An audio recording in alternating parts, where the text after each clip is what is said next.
Good morning everyone. তো তোমরা সবাই নিশ্চয়ই খুব ভালো আছো। দেখো আমরা আজকে ভূগোল ক্লাসে চলে এসেছি। তো ভূগোলে আমরা এখন করছি অধ্যায় 6 আবহাওয়া ও জলবায়ু। তো এই অধ্যায় থেকে আমরা আগের দিন আবহাওয়া সম্পর্কে জেনেছি, আবহাওয়া কি বা কাকে বলে, এর উপাদান, এগুলো সম্পর্কে জেনেছি। তো আজকে আমরা যেটা জানবো সেটা হচ্ছে জলবায়ু। তো দেখো, আবহাওয়া আমরা কাকে বলি? আবহাওয়াটা দেখো, পৃথিবীর বায়ুমণ্ডলের একটা নির্দিষ্ট স্থানে নির্দিষ্ট সময়ে বায়ুমণ্ডলের যে অবস্থা, সেই অবস্থাটাকেই বলা হয় আবহাওয়া। তাকে নির্দিষ্ট স্থানে নির্দিষ্ট সময়ের বায়ুমণ্ডলের যে অবস্থা সেটাকেই আমরা আবহাওয়া বলি। এবার আজকে জানবো জলবায়ু কাকে বলি। জলবায়ু কাকে বলি? জলবায়ু একটি বিশাল অঞ্চলে কমপক্ষে 30 থেকে 40 বছরের দৈনন্দিন গড় আবহাওয়ার হিসাব। তাহলে আমরা জলবায়ু কাকে বলি? না, একটা বিশাল অঞ্চলে যেখানে আবহাওয়াটা একটা নির্দিষ্ট কোনো জায়গার এবং নির্দিষ্ট সময়ের মধ্যে সংগঠিত হয়, কিন্তু সেখানে জলবায়ুটা কি হয় না, একটা বিশাল জায়গা জুড়ে হয় এবং কি প্রায় 30 থেকে 40 বছরের দৈনন্দিন আবহাওয়ার গড় হিসাব। 30 থেকে 40 বছরের প্রতিদিনের আবহাওয়ার যে গড় হিসাব সেটাকেই বলা হয় জলবায়ু। তো দেখো, এবারে কি দেওয়া আছে, জলবায়ু আবহাওয়ার মতো ঘন্টায় ঘন্টায় বদলায় না।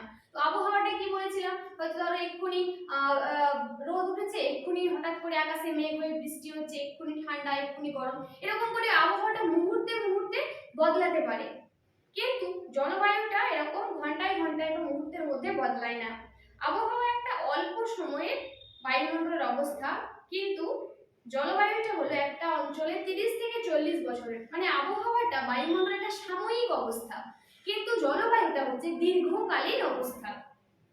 কোনো একটা জায়গাতে যদি কয়েক বছর ধরে সেরকম বৃষ্টি না হয়, তাহলে আমরা বলতে পারি সেই জায়গার জলবায়ু শুষ্ক। বৃষ্টি হয়নি মানে সেখানকার জলবায়ু আমরা কি বলতে পারি? শুষ্ক। এবং কোনো জায়গায় যদি বহু বছর ধরে ঠান্ডা থাকে, তাহলে আমরা বলতে পারি সেই জায়গার জলবায়ু। তো একটা অঞ্চলের বা একটা জায়গার বহু বছর ধরে যেরকম আবহাওয়া চলতে থাকে, সেই আবহাওয়ার যে হিসাবটা সেটাকে আমরা জলবায়ু বলি। যেমন যেটা এখানে দেওয়া আছে, যে কোথাও যদি বহু দিন ধরে বা বহু বছর ধরে বৃষ্টি না হয়, সেখানকার জলবায়ু আমরা বলতে পারি শুষ্ক জলবায়ু। আবার কোথাও যদি সারা বছর ঠান্ডা থাকে, তো সেখানে জলবায়ুকে আমরা বলতে পারি যে শীতল জলবায়ু বা ঠান্ডা জলবায়ু। তো এরপরে আমরা চলে আসবো বায়ুর উষ্ণতা।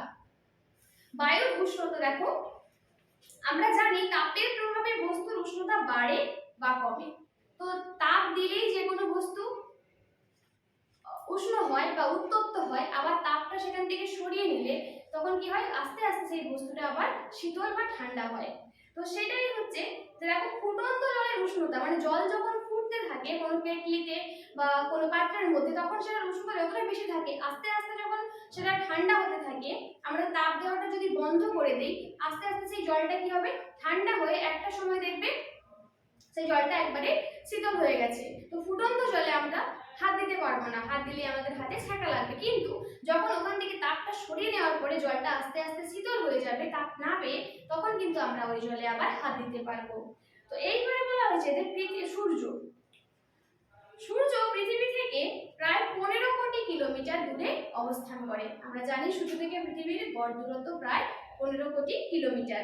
তো পৃথিবীর তাপের একমাত্র উৎস সূর্য। কিন্তু যখন দেখবে সকালবেলা সূর্য যখন পূর্ব দিকে ওঠে, তখন কিন্তু আমাদের অতটা গরম লাগে না বা অতটা আমরা উষ্ণতা পাই না। কিন্তু যখন দুপুর বেলায় সূর্য ঠিক আমাদের মাথার উপর থেকে কিরণ দেয়, তখন আমরা সূর্যের এই তাপ বা আলোটা সব থেকে বেশি পাই, তখন আমাদের বেশি গরম মনে হয়। আবার যখন বিকেলে আস্তে আস্তে সূর্য অস্ত যায়, তারপরে রাত্রি হয়, রাত্রি তো আস্তে আস্তে ভোরের দিকে একবারে আমরা ঠান্ডা অনুভব করি।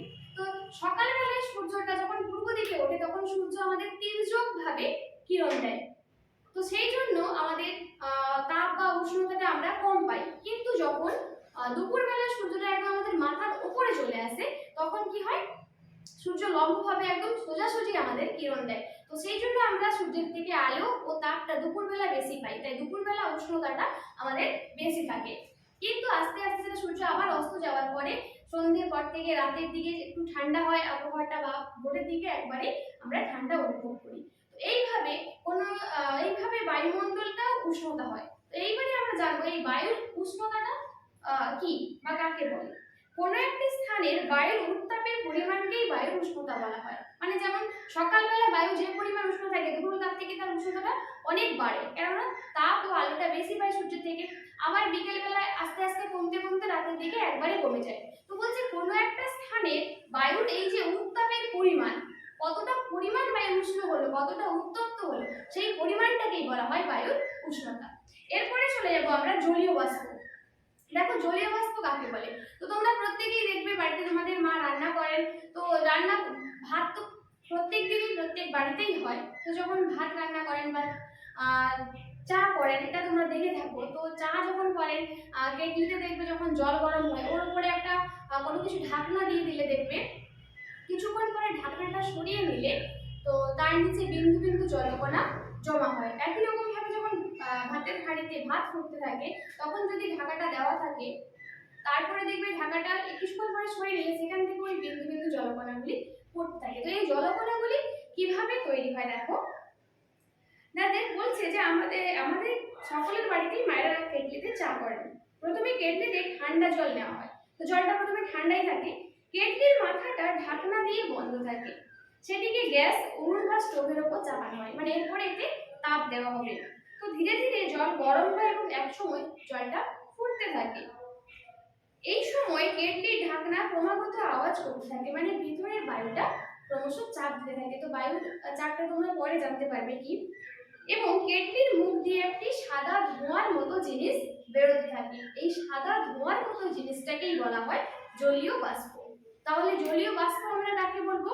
না, জলে তাপ দিলে জল একটা সময় ফুটতে থাকে এবং সেই কোনো পাত্রে হোক বা এর থেকে যে জলের উপরিভাগ থেকে একটা সাদা ধোঁয়ার মতো জিনিস বেরিয়ে আসে। তো সেই সাদা ধোঁয়াটাকেই বলা হয় বা ধোঁয়ার মতো জিনিসটাকেই বলা হবে জলীয় বাষ্প। তো আরেকবার বলি, জলে উত্তাপ দিলে জলের উপরিভাগ থেকে একটা সাদা ধোঁয়ার মতো জিনিস বেরিয়ে আসে, তো সেই জিনিসটাকেই বলা হয় জলীয় বাষ্প।